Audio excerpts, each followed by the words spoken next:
Ratatouille. This is probably the Pixar movie I have watched the most by a long shot. I don't know what it is. The rewatchability of this movie is just so good. There's this rat called Remy, and he, for some reason, wants to be a chef. He winds up on the roof of this really famous restaurant in Paris called Gusto's and sees this dumbass Linguini, who's like a kitchen porter, just completely destroy a soup. He falls into the kitchen, but then as he's about to escape, he decides to go back and fix the soup.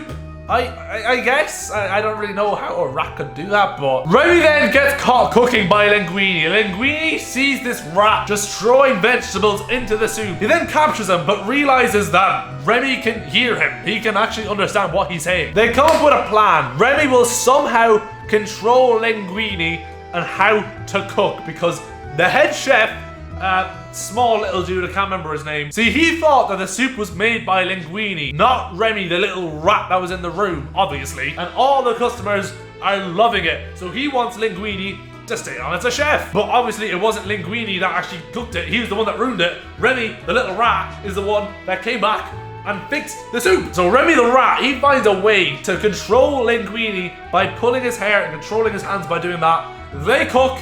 He becomes a great chef. Then it turns out that Linguini is actually Gusto's son, the person that the restaurant is named after, legendary French chef Gusto. So he becomes owner of the restaurant and head chef.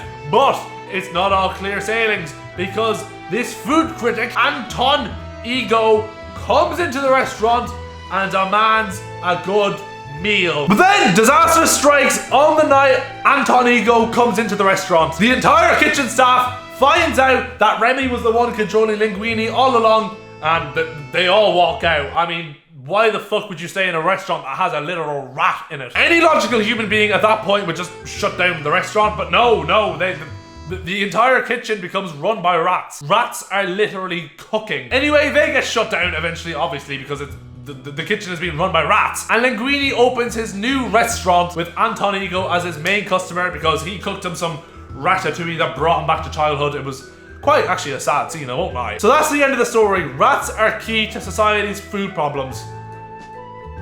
Huh? No, that's not a good message to kids. Oh shit.